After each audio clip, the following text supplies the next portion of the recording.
Hi, everyone, and welcome back to the podcast. Katie, welcome on the show. Thank you for having me, Kate. Nice to be here. Well, I'm super excited to have you on today. We are going to be talking about women's wellness and health, and also, being a mum, parenting and everything that comes with that. So, before we dive in, can you please introduce yourself to the listeners? Yes, so my name is Katie Jackson. I am a wife, mother of two daughters. I have one dog. I am an equestrian, and I am a health and wellness coach for moms.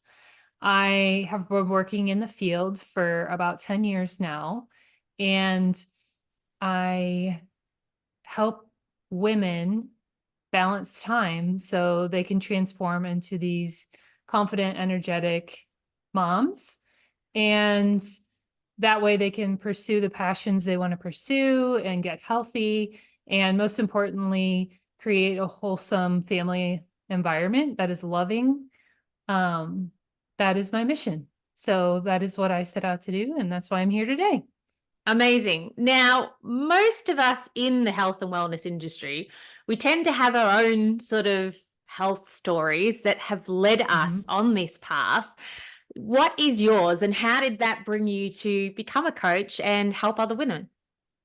Yeah, so I got my degree in health promotion and wellness, and I've been a personal trainer, nutritionist for about the same time, about those 10 years. And for the first 6 years of my career, I was working in the corporate wellness space and a little bit more of the commercial space as well. And for the first year or two of my career, I was just married with my husband. I had no kids yet. And as soon as I had that first child, things began to change. And I noticed how particularly difficult it was to make that transition of being a mom. And you want to carry over those old habits that were working for you before, but it's almost sort of a reality check that the same workout plan or the same nutrition plan that worked for you before pregnancy wasn't necessarily going to work for you after pregnancy. And along with that, I really dove into motherhood and became overly stressed, which I feel like a lot of moms are. And I put a lot of pressure on myself. I didn't take any time out for myself. I didn't know what my passions were. I didn't know what my hobbies were anymore. I was just working full time and commuting an hour to my job and working long hours and then coming home and trying to be mom, basically. And I just felt like I was always trying, everything was like always hard and it was always trying. And I my health kind of fell by the wayside. And which is kind of ironic because working in the health industry, you realize how important it is and you preach it to other people. But I was so focused on my clients and focused on my work that I just would, form these habits that eventually led to a bit of a disaster. For an example, like I would need to eat at certain times of the day. And if I skipped a snack or I skipped a meal, I was like, oh, well, I just don't have time today because I'm too busy serving these clients, not really registering that this could be bad long term. So, um, so I actually developed a lot of like stomach digestive issues, gut issues, and this had gone on for a couple years before I finally was like, I've had enough. I was pregnant, had my second, and I was like, I don't really know what it was about this one day, but I was like sitting there in like my raggedy pajamas, surrounded by toys, and I was putting her to bed. She was a little baby at the time. And I was just like, I want all these things for my daughters. I want them to grow up. I want them to follow their passions, have successful careers. I want them to follow their dreams. We want so much for our kids. And then it kind of hit me that we as parents have to show them. Like we have to show them that it's possible as adults, because I think too often adults are so busy like working and being serious and taking care of the responsibilities they need to take care of that we don't think about ourselves because we're always putting our children first.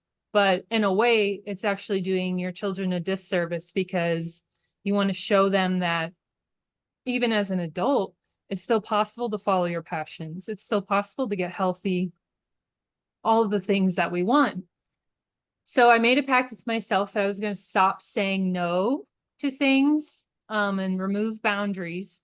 So what that meant for me was that I did a lot of soul searching. And for me, like I'm Catholic, so I used my religion to kind of connect with my spirituality and myself. And I got this sense that I was supposed to check out horseback riding. And it was an old passion of mine that I kind of let fall by the wayside. And immediately I caught myself because I told myself, no, it's too expensive. Like being an equestrian is so expensive. And I was like, you know what? Stop telling yourself no, just check it out, see what's around you to take some lessons, maybe. And there was a rescue range 20 minutes from me who offered like perfectly reasonable price lessons.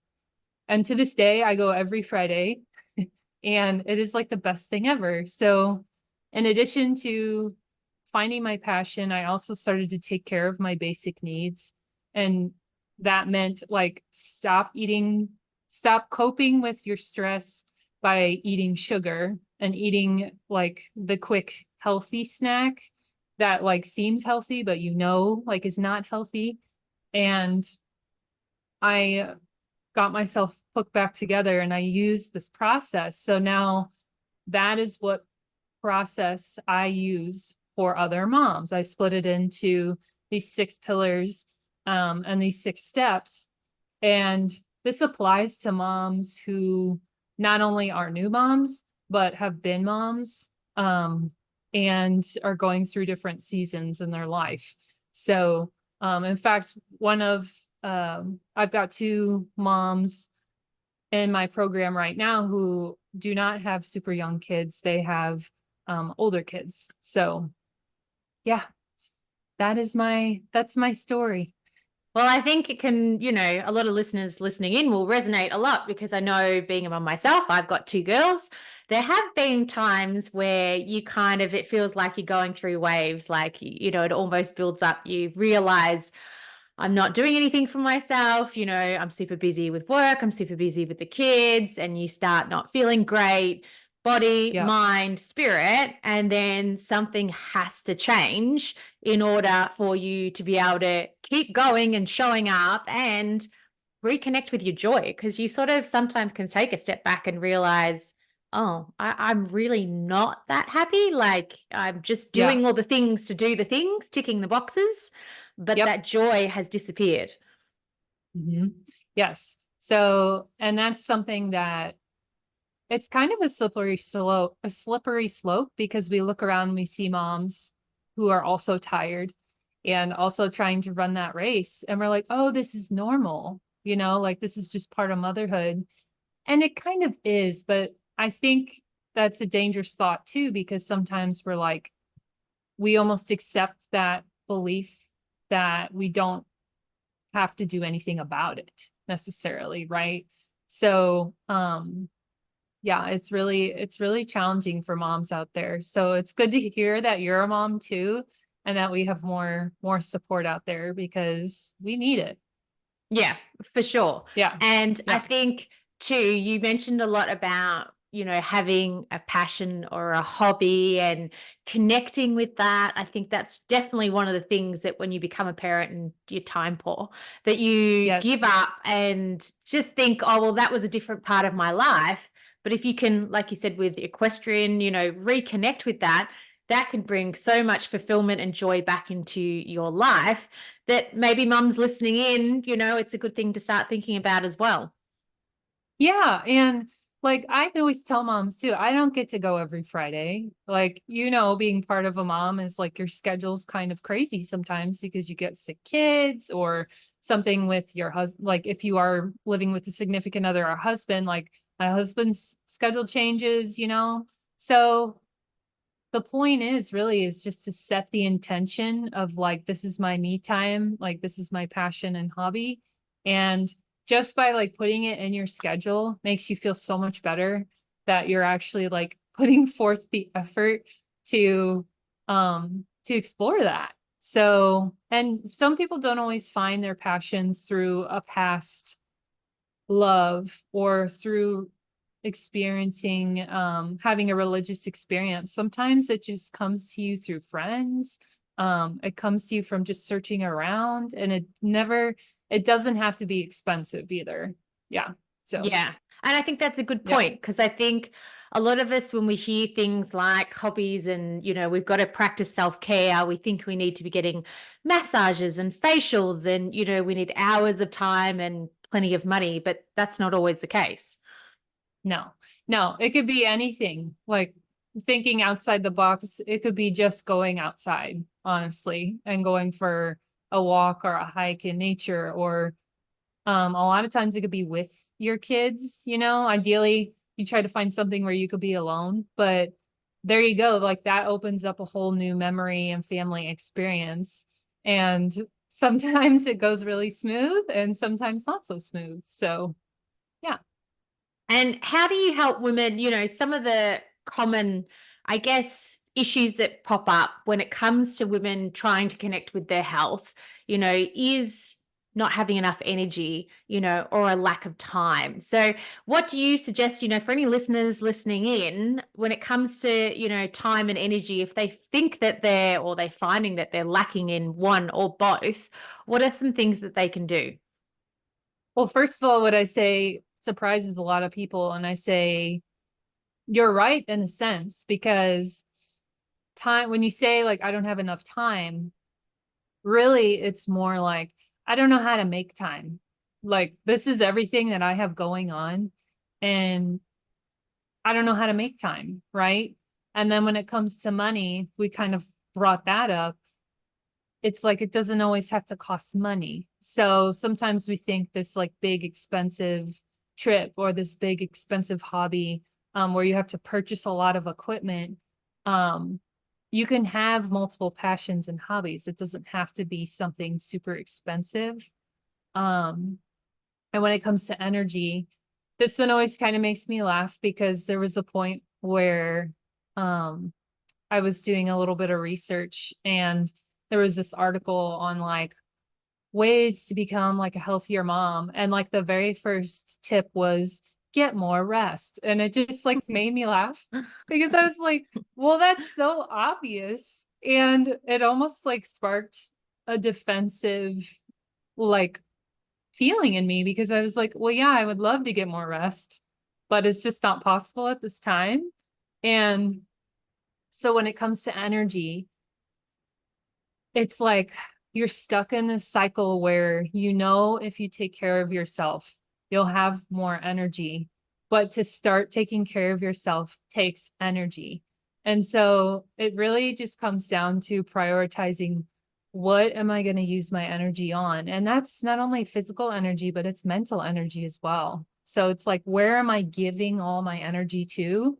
And where can I like adjust my train of thought, adjust my mental thinking, and devote some of that energy to myself.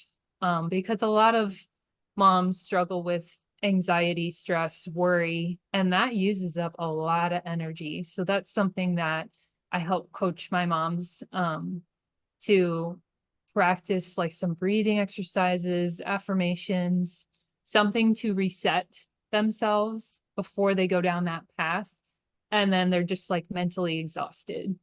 Um, so yeah, those would be the three biggest tips I would give to people. Yeah, well, I know, it is one of those things that, being a mum, you are restricted with time and sometimes, energy and money. But if you can just take a very small step, and just Yep. start with one thing at a time, I think that makes a difference too. And like you said, just really having some really good priorities, and a plan in place. But if that all feels, overwhelming, just pick one thing that you can focus on.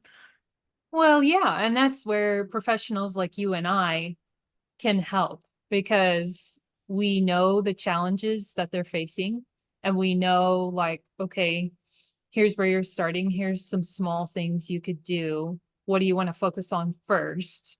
So we don't get too overwhelmed. That's yeah, because then, trying to fix all the things at once is also something that could be a trap for people. Yeah, well, a lot of people think that they have to do it all, and then, that becomes too overwhelming, and then they do nothing instead because they kind of get that sort of paralysis, happening. So I Mhm. think, just having that focus of trying to keep it really simple and easy as well, picking something that's feels easy to do rather than confronting or overwhelming. Yes. Yeah. So, a lot of times it'll be mostly about what the mom wants to work on first. I have sort of a guide I like to follow, and we work in a bit of the mental space first before we hit the nutrition and movement because it's just so vital to have your mental space in a good state before you start the other stuff because the longevity of the habits will pay off way more if you have a better mental state about you than to just dive right into all the habits all at once. So, And you bring up a really good point about the longevity of the habits. And I think that's, a thing a lot of women think they have to do this diet as such, it's a 4-week program or whatever. But realistically, we're hopefully living till we're 80, 90, 100. So these habits need to become habits that are going to be long term, not just a short period of time. yes.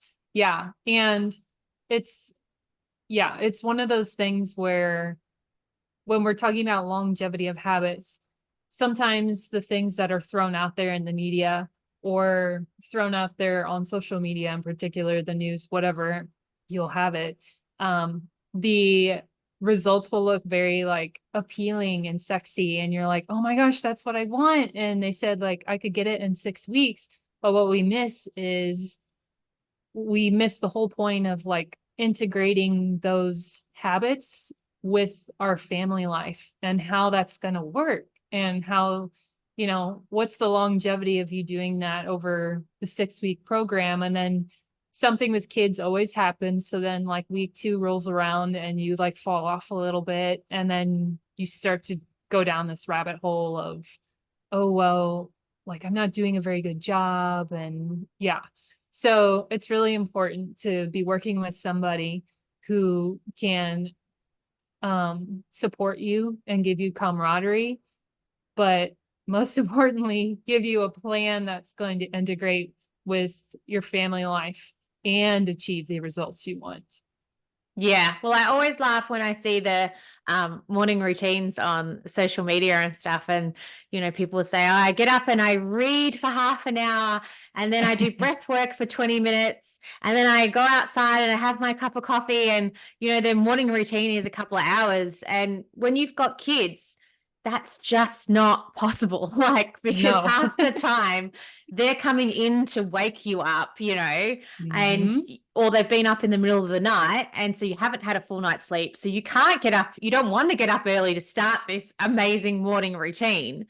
So I think, what are your take on routines and habits for mums if they are trying to adopt something that, is going to help with their health? Well, the best skill a mom could learn, and I believe a mom already has, is adaptability. Because when you're a mom, you very quickly learn that the more you try to control, the more things start to fall apart. So you can have a plan, which is good. Like you need a plan to get started, but having a plan B and C, because it's just the nature of kids. Like it's, they're not always going to be in that routine. And, I've got a 3-year-old and a 6-year-old, and my 6-year-old, my oldest, is very like rule follower and like goes to bed when I say she needs to go to bed and is like pretty like, you know, follows follows the follows the routine, right? But my second born is like way more stubborn and likes to fight, and then like says, "Oh, mom, will you come in and like read me another story?" Or, "Mom, can you lay by me?" And it's like you can tell yourself, "Okay, I need to be in bed by 9." But you have a night like that, and then you end up sleeping on the floor by your kids' bed for the first couple hours. Like you're just not going to get that good of rest. So you get up in the morning and you have this routine, and you're already thrown off by not getting that much rest that you said you were going to get. You're just literally doing what you can every single day. So it's not necessarily about like having a plan. And if you don't follow that plan exactly, you're a failure. Like that's the biggest thing moms have to get over. It's like, no, like here's the plan. You may have to like adapt and modify it a little bit, but just keep going, keep trying, because you'll find a rhythm, and then something else will happen. Your kids will start to grow and they'll be in a new routine and be asking you for things, and then you'll have to adapt again. So really it's more about training and coaching and teaching moms how to adapt to the situations, rather than being like, well, I can't follow this plan. Now everything's gone to crap, like, and it's failed. So, um, yeah, that is probably like the biggest piece of advice I give to moms is like, we're going to learn how to be adaptable, because that's the reality of our situation. Yeah. And I love that, being adaptable. I think about it in my own life that, I like to move in the morning. Sometimes that doesn't always happen, whether or not it's kids or work or whatever. So, I'll move at lunchtime or I'll move in the afternoon. Maybe I don't have time to, leave the house and move. But I've got 10 minutes or 15 minutes that I can do in the house. So whether or not it's some Pilates or some kettlebells or some stretching or something. It's just Yep. being adaptable with the time and with movement as well. Yeah, because you pretty much said it perfectly there, because that's where it comes into play. And you have to let go of the fact that you may not get in the exact workout you want to get in. Like it just may not happen. And that's just part of it, and you just got to do what you can. So, um, I really try to promote to my moms that, listen, if those long as consistency is key, but as long as you keep working at it and keep making that effort, you're going to see results. It's when you are all over the map, and then you like quit for a while and then you come back, like that's when we kind of run into trouble. Um, so yeah. And I think also, your kids are always learning from you, even when you don't think that they are. So they're watching what you're doing. And if my girls will know that if I'm down on the floor, in the bedroom and I'm doing some Pilates, they'll pop their head in and go, oh, yeah, mum's doing Pilates. They kind of know that. And then they'll go off and do their thing. And then they'll come back in 5 minutes. And sometimes they'll be disruptive and sometimes they won't. But they also learn that, you're looking after yourself, that movement is important for our bodies, so you're role modeling to your kids what you're doing all the time without even realizing. Yeah. And sometimes they'll even join in. Yeah. And it, like my daughter's, one of the exercises I do is eccentrics. And so it's more of like a Tai Chi cross with functional training ballet type of exercise. And so some of the movements I do look dance like. And so they'll just like start dancing and moving their shoulders, and they like the music, and sometimes it'll get silly, like they'll crawl like in between my legs and stuff, and then I kind of have to be like, okay, like I don't want to kick you. But there, right there again, like you're creating a positive environment. You're setting the example for your girls, like, hey, like mommy takes care of herself, and it can be fun, you Yeah. know? Because that's also the other thing. If they see you like complaining all the time and just like, oh, this is miserable, kids are very upfront and smart. So they may even ask you, like, why are you doing this? You know? So Yeah. And yeah. they also, it's like they're attracted, like they're also drawn to you. So if you do go to a different room, they always come looking for you. And then, or they Yep. want to set up their game right next to your head where you're, working out. And that's just what they do because they are just drawn to wherever you are as a, safety protection mechanism. It's, innately built into us. So I think it's, reassuring mums too that that's normal and it's completely okay. And you may have had that time in your life where you went to the gym all the time, but right now when you've got kids, those sessions at home, you may be surrounded by your kids, and that's okay. Yeah.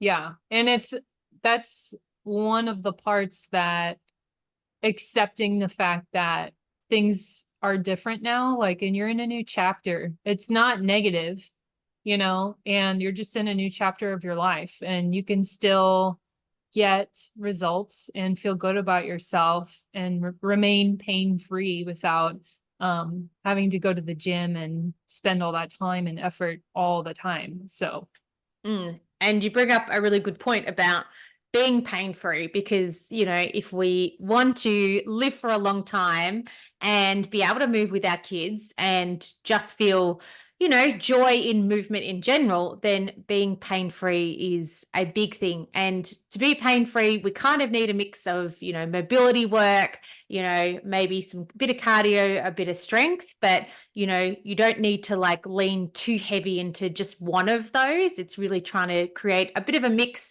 in whatever style that you like, whether or not that's dance or Pilates or running or, find what brings you joy and then try to connect with those as much as you can. yeah, absolutely. I completely agree. I think the more you can mix it up, the better. Um, I see, and I'm sure you've seen the same thing, like as a trainer, and I used to work a lot in the gym, and I would see a lot of people come in and lift, and that's all they would do. And then they would go and like sit at their desk for the rest of the day. And so what that is doing to your body is you're constricting and constricting and constricting. You're never working out, like you're never opening up, you're never working on mobility. And that's a real big issue because down the road you're going to have things that pop up randomly. So the biggest thing, I think it all start personally, I think it all starts with mobility, and then you got to have the strength, you got to have the stability with it, and then adding in all that fun stuff like the dance and all of that works, works the stability, works the strength. So yeah, it's so important. Yeah, well, I love it. I feel like mobility is kind of having its moment a little bit more in the media at the minute. It's kind of popped up again, and there's some, do mobility work in 10 minutes, and it's having its sort of moment, which I think is great because I think, as you said, our joint health and our muscle movement, that's what allows us to do all the everyday life movements, picking up our Mm-hmm. kids, hanging out the washing, and maintaining that movement is an integral part of our longevity and our purpose, because once we lose those movements, then that can affect our overall health, mental and physical, and then our purpose in life. Because if we can't move, then generally we're not going to be able to do what we want to do. Yeah, there was this employee where I used to work that he was so excited to fish when he retired. And because he worked a certain job, like mechanical job with his hands and stuff, and he never did like therapy. He knew he had an issue, but he never did therapy, he never did any kind of mobility work ever before. Well, once he retired, by the time he retired, he had messed up his hands so badly that he couldn't fish. So it's like that one thing that he wanted to do, he couldn't do it anymore. And that's so heartbreaking because it's like, oh, like that's like you try to explain to people the importance of movement and how being pain free is so vital to your like lust and vitality of life and to participate in those passions and those hobbies that um it's heartbreaking when you hear those stories. So yeah, don't do that. Yeah. Like participate in movement that's gonna help you in the long run. And don't ever, I think, think that you're too young to be doing mobility work, because as your story sort of shows, potentially, maybe if he had been doing mobility work alongside of that, maybe it might not have been, so bad when he had retired. And that's what I Mhm. say to my clients, a lot of the time our work, because we're doing it for, say, 8 hours a day, can be those positions that we do our work in can be ingrained in our body. So if you're at a desk job, you're going to get tight hip flexors, tight thoracic through the back, dropped forward head. So we want to counterbalance that by doing reverse work for the back of the body, opening up the hips. So really trying to cue into those movements that's going to open up that joint range and, pull out those sort of stuck movements that we get from our work patterns. Yes, yeah. I've learned a lot from the eccentrics category. And it started from this woman named Miranda Esmond White. And she was a professional ballet dancer. And she actually went back to school, got her PhD in anatomy and physiology, and came up with what she calls eccentrics. And it's basically that mixture of Tai Chi, ballet, and strength movements. You do a little bit of self like PNF. And what it does is it like pulls, it lengthens while you strengthen. And then while you're doing that, you're stretching at the same time. So it's like people, I think, when they think of stretching, they just think of like holding the static stretch and like maybe moving around. And it's like, oh, like your body's such a wonderful, amazing thing that stretching out your body means so much more. So like you said, like doing opposing movements and really working with your body instead of like always fighting your body, Mm. is key. So Well, if that sounds similar, I also teach gyrotonic, which I'm not sure if you've heard of, but that's an expansion, movement system where we do a lot of flexion, extension, spiraling movements around. And yes, yeah, again, yeah, developed by an ex-dancer with yep. influence from yoga and breath work. And, when I have clients come in and start that, it's like their mind is just like blown. They're like, oh, I can do strength and mobility work at the same time. You can do it without a machine. But if you have the machine, you can utilize that. It's amazing the type of movements that the body can actually do, in combination. It doesn't just have to be a straight linear movement all the time. Yeah, it's not just push-ups. It's not just squats. It's not just hamstring stretch. Like I love that because that's really what it's all about. Like there's so many creative ways to move your body and get it healthy and see those results. Like as soon as I started doing eccentrics and I did it for a long period of time, like my body looked different. Like it looked different. Looked long, it looked lean. I didn't have like this jarred in, like stress, like a bulky look anymore. I had like a strength toned look, but I looked healthy and energized. And that's what is attractive, like for both men and women, is when you are muscular, but you look strong, like you can do stuff. And also helps your confidence. And I think Yeah, yeah. confidence is attractive. Do you know what I mean? If you see a Yes, yeah. confident person, they're definitely more attractive, just for you to want to be around or talk to. Mm-hmm. Yep. And you start, once you notice those changes in the mirror and you become that much more confident, you like walk around like you're more confident. People start asking you like what you've been doing. They're like, have you changed something in your routine? Like people notice. And that only, kind of feeds the confidence. Hopefully it's confidence and not not arrogance. So yeah, yeah, so important. And if there's any sort of mums listening in and they're thinking, yeah, I really need to do something about my health. Things haven't been good for a while. I've been busy and I haven't had a lot of energy. Where do you suggest that they start? Well, I think the very first thing they need to start with is like why? Why why do you need to do the thing you need to do? Like why are you saying that this needs to change right now?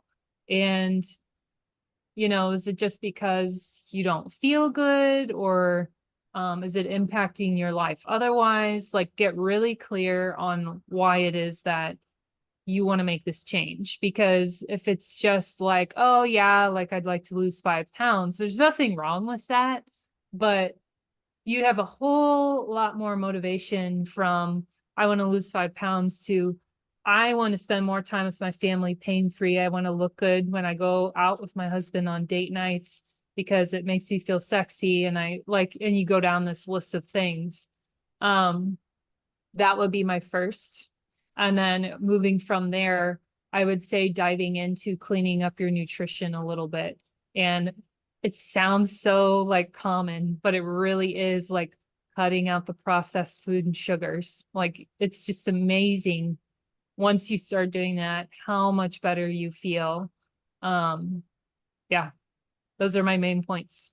Well, you mentioned earlier, the mum grabbing the healthy snack, the quick healthy snack that we know probably isn't that healthy, but it's probably been marketed to us as, a muesli bar that's, got nuts in it, so it's going to be so good for you. But if you actually look at the food label, it's very high in sugar and it's got seed oils and, lots of additives and preservatives and all the rest of it. So, you know, rather than reaching for that, maybe thinking for, an apple or some veggie sticks or something else that's probably, pretty simple as well, but has a lot less ingredients and additives in it, but can still be, a lot healthier and a lot cheaper Yeah. too in the long run. Yeah. Yeah. Definitely. It's just a shift of like, and part of that is what you keep in your house. I know for here personally, and something I coach my moms on as well, is like I have a kids shelf and then I have a mom shelf, a dad shelf. And when you look at the kids shelf, there's like some fun snacks in there, but there's healthy stuff too. And then the mom shelf is like all like fruits and vegetables, and then like some, trail mix, nuts, any kind of proteins, nut butters. I'm a big sourdough bread person. I've hopped on that train. And yeah, it's really, I mean, if you keep your meals um more concentrated on your protein, then you won't find yourself like always snacking all the time. So I don't know like what your philosophy is on nutrition, but I just always encourage like healthy proteins, because then like you're not going to find yourself constantly eating like every minute of every day. um and obviously throwing in the vegetables, the fruits in there, um and that good stuff. So yeah. Yep, well, I'm pretty much on the same page. So I encourage my women to really bump up their protein intake because most women don't eat Yep. enough protein. They're Yep. usually under eating in general and definitely under eating in protein. And then trying to stick to that whole food diet as much as we can so that we can really increase that fiber intake. We can have good fats, our avocado, our olive oil, our nuts and seeds, omega-3s, really, getting those good fats, and then just nourishing, fruits and veggies, sticking to those minimally processed foods where possible, and dark chocolate on the occasion as well. Hey, heck yes. Oh my gosh, I love how you said healthy fats like multiple times, because oh, so many times I feel like I have to explain to women the importance of healthy fats and hormones. And just like you said, like a lot of women undereat, and we women, like we need to pay special attention to what we're putting in our mouths, because we do have like cycles that come in every single month. And whether you are still having cycles or you're menopausal or you're perimenopausal, whatever stage you're in, so important to keep your nutrition on track, because not only will your periods be better, but you'll also feel so much better. You'll feel so much better. Yeah. And, I think, cycle tracking is great because it's definitely becoming more popular. And then cycle syncing, whether or not it's with your nutrition or your movement or even your work and, how you're, scheduling your appointments and your meetings, around your cycle. I think that can be really powerful for women too. And I love that more of that information is getting out there to help women and mums in general. Yes. Oh, so amazing. I think it's great because like our culture has shifted to where we have more women working and um we're busy. Everything's busier, I feel like. And whether you are a stay-at-home mom, you're working full-time or you're working part-time, like having that extra support to schedule things around your cycle and like know when it's coming and know like, okay, I'm going to be craving these sorts of foods. What can I replace that with? Because I know like I'll need a higher calorie intake at this time. So powerful. I love that. Yeah. And I think too, the more you don't have to go all in on the cycle syncing and, even seed cycling and things like that. But if you just become aware, of your cycle and aware of the 4 stages within your cycle, then that can be very powerful too. And once you start to connect with that, then you can kind of layer on from there and, Yeah. potentially, look at if you are interested in, fasting, or whatever it is, really tailoring it around your cycle too. Yeah. Yeah. Good points. I love that because you can be as intense with it as you want or as like easy, simple with it as you want to. But regardless, it's good information. Yeah. And I think a good position or a good place to start if you are, having a few issues with your health, maybe you're getting a lot of PMS symptoms or, things that that may be related back to your hormones, that it's just a simple place to start before you, start trying to, tackle anything else. Yeah, because then you start the war of like what's causing what and yeah, it becomes complicated. Yeah, it definitely can, especially with women's hormones. Yep. Like am I Now, mad? Am I mad today just because I'm mad or am I mad because yeah, it depends what day I'm on in my cycle. But right. if you know that, say it's, day 25 of your cycle, and you're like, okay, well, that makes more sense, of Mhm. why I may be jumping to being angry quicker than usual. So, what are the tools that I have that can help you with that? Maybe, that last week before, you start your period, maybe you need to take a little bit more time out. Maybe you need to schedule in a breath work or some meditation each day. You can Mhm. then at least plan for that and then hopefully manage some of those symptoms a bit better too. Yeah. Yeah, I completely agree. Now, we always, before we finish off our podcasts, I love to ask my guests if there is one piece of advice that you could give to listeners right now that they, after listening to this podcast, they could instigate straight away. What would it be? One piece of advice. Wow. Well, if it had to be one piece of advice for moms, it would be um to probably take a look at what it is you want to change and why do you want to change it and who do you want to change it for. And going from there, is it something that you're going to need support with? Because sometimes us, like we women, we tend to want to take things all on ourselves. And we sort of form this subconscious habit that we're like, well, you don't even think of hiring help. You just like want to do it all on your own. And you start to research and do all these things. Being open to receiving help will change your life. It will. Because I was one of those women that was very like, I'm going to do everything myself. and I'm super independent. And like, yes, I accepted help sometimes, but things I think could have been a lot smoother for me, and I would have been a lot more joyful with my kids if I accepted help. So yeah, get Mm. the help, find out what you need, who you want to do it for, why you want to do it. And if you need help, don't hesitate, because there's so much support out there for you moms now. Yeah, that's my advice. I love it. I think that's amazing advice. And I don't think we can ever, as mums, hear enough that we should say yes to help, because I think, Yeah.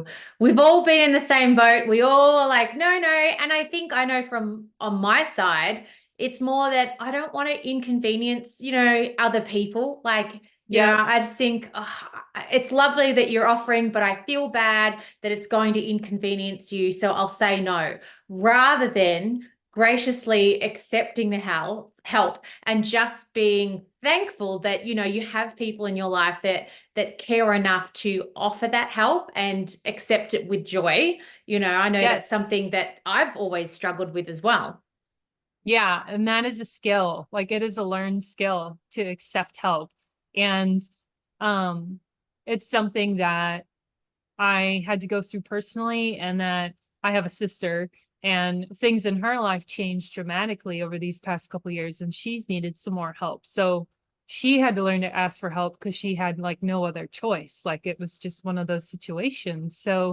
Um so yeah, just know that, like, all of us women by heart, like, I find it so funny that we're all like by heart want to help, but then like we don't accept help. You Yeah. know? So yeah, yeah, yeah. You guys, you Amazing. can do it. You can do it, ladies. That's it. You can do it yourself, but it's nicer when you accept that help. Everybody, Yeah. can you feel, and you also, as the person that's offering the help or the giver, you get joy from that too. So I think, if Yeah. you're the mum accepting the help, know that that person that's giving the help is getting something out of it, as well. Because, whenever you help someone, it always makes you feel good too. Yeah, absolutely. Yeah. Yeah, like, you can do it in a sense of like, you can do it, accept the help, because it's like, just take a deep breath, um and like you said, be thankful. Be thankful you have that support in your life, and that's a way of showing that you're thankful for that support, is by accepting it. So, Mm. Agree. Well, thank you so much for coming on the podcast. Where can listeners reach out and connect with you and find out more about your coaching too? yeah, so I am on Instagram. It's under my company name, Fuel _for _impact. And then I'm also on Facebook, but I also have a website and a free resource giveaway. It's called How Moms Unlock Inner Peace, Energy, and Time Abundance.